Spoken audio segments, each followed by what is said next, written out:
I went to college. I went and worked out 5 hours a day, and I was working on construction, because in those days in bodybuilding there was no money. I didn't have the money for food supplements or anything, so I had to go to work. So I worked on construction. I went to college. I worked out in the gym, and at night from 8 o'clock at night to 12 midnight, I went to acting class 4 times a week. So I did all of that. There was not one single minute that I wasted. And this is why I'm standing here today. With the age of 20, I went to London and I won the Mr. Universe contest as the youngest Mr. Universe ever. And it was because I had a goal.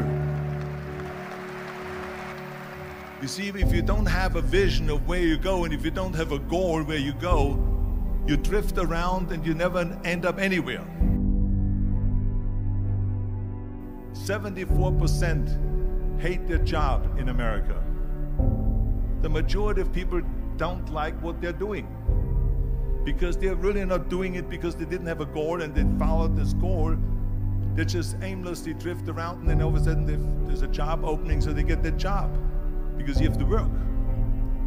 But then when you work, it's a chore. It's work. It's not fun. So if you think about, only a quarter of the people really enjoy what they're doing in life. So people always ask me, when they saw me in the gym in the pumping iron days, they say, why is it that you're working out so hard? 5 hours a day, 6 hours a day, and you have always a smile on your face. The others are working out just as hard as you do, and they look sour in the face. Why is that? And I told people all the time, I said, because to me, I'm shooting for a goal. In front of me is the Mr. Universe title. So every rep that I do gets me closer to accomplishing that goal, to make this goal, this vision, turn into reality. Every single set that I do, every repetition, every weight that I lift will get me a step closer to turn this goal into reality. So I couldn't wait to do another 500-pound squat. I couldn't wait to do another 500-pound bench press. I couldn't wait to do another 2,000 reps of sit-ups. I couldn't wait for the next exercise. So let me tell you something, visualizing your goal and going after it makes it fun. You got to have a purpose no matter what you do in life. You got to have a purpose. And Muhammad Ali worked his butt off. And I saw it firsthand. And I remember that there was a sports writer that was there in the gym when he was working out and he was doing sit-ups. And they asked him, how many sit-ups do you do? And he said, I don't start counting until it hurts. Now think about that. He doesn't start counting his sit-ups until he feels pain. That's when he starts counting.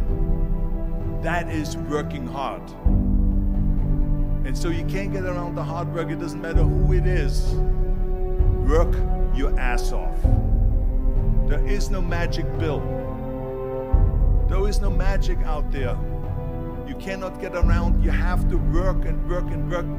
Make sure of this and make sure of that and all that stuff. So it's work. And it drives me crazy when people say that they don't have enough time to go to the gym for 45 minutes a day and work out. Or to do something for 45 minutes to an hour a day to improve. If it is physically improve or if it is mentally to improve. Imagine you read 1 hour a day about history. How much you will learn after 365 hours in 1 year. Think about if you study about the history of musicians, of composers, how much you would know. Imagine if you would work on a business, on some business that you want to develop every day for an hour. Imagine how further along you will go and get. So it drives me nuts because we have, when people say we don't have the time, we have 24 hours a day. We sleep 6 hours a day, so that gives you still 18 hours. There's someone shaking their head out here in front. They say probably, I don't sleep 6 hours, I sleep 8 hours, right? Or just sleep faster. So we have 18 hours a day. The average person works around 8 to 10 hours.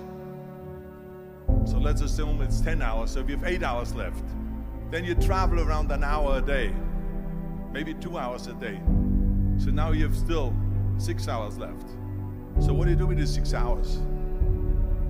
What do you do with these 6 hours? Then we eat a little bit, then we schmooze a little bit, talk a little bit to people and all that stuff. But you can see how much time there is available if you organize your day. So you got to work hard. I hate plan B. And I tell you why. Because we have so many doubters, as I've said earlier, the no-sayers. We have so many of those people that say no and you can't do it, that's impossible. That is okay because we just turn off, as I said earlier, and we listen and we hear the no being a yes. You can't do it, you can do it, and all of that. So that is possible to do that amongst all the negative people around you. But when you start doubting yourself, that's very dangerous. Because now what you're basically saying is that if my plan doesn't work, I have a fallback plan, I have a plan B. And that means that you start thinking about plan B, and every thought that you put into plan B, you're taking away now that thought and that energy from plan A.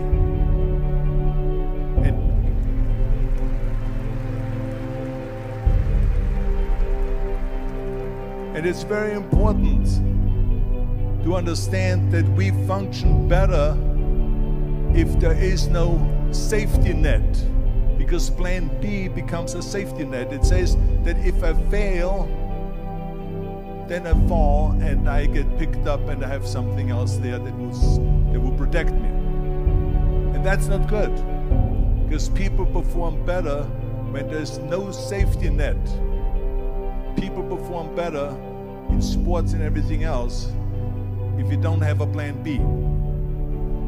I'm telling you, I've never ever had a plan B. I made a full commitment that I'm gonna go and be a bodybuilding champion. I made a full commitment that I'm gonna be in America. I made a full commitment that I'm gonna get in the show business and I'm going to be a leading man. No matter what it takes, I will do the work. I will do the work over and over and over until I get it. And the same was in politics, in everything like that. So to me, it is very dangerous to have a plan B, because you're cutting yourself off from the chance of really succeeding. And the reason, one of the main reasons why people want to have a plan B is because they are worried about failing. What is if I fail, then I don't have anything else?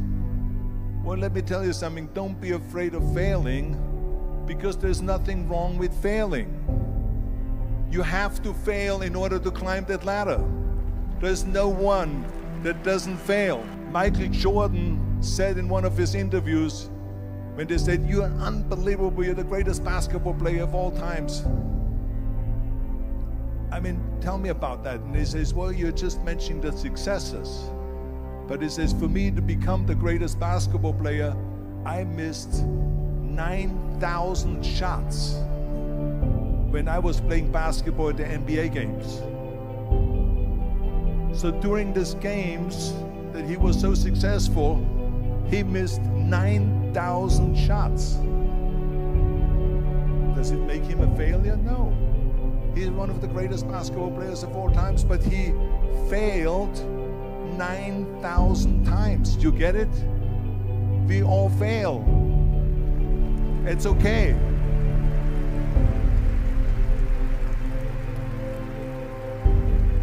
What is not okay is that when you fail, you stay down. Whoever stays down is a loser. And winners will fail and get up, fail and get up, fail and get up. You always get up. That is a winner. That is a winner. I failed in bodybuilding. I lost bodybuilding competitions. I lost powerlifting competitions. I lost weightlifting competitions. I had movies that went in the toilet and that were terrible and got the worst reviews. And in politics, I remember I had many of the initiatives on the ballot, and we lost. My approval rating in California went down to 28%, and then it went back up again, and I won again the governorship. Hey, we all lose. We all have losses. This is okay, and this is why I say don't be worried about losing, because when you're afraid of losing, then you get frozen. You get stiff, you're not relaxed. You got to be, in order to perform well in anything, if it's in boxing or if it is on your job or with your thinking, is only happening when you relax. So relax. It's okay to fail. Let's just go all out and give it everything that you got. That's what it is all about. So don't be afraid to fail.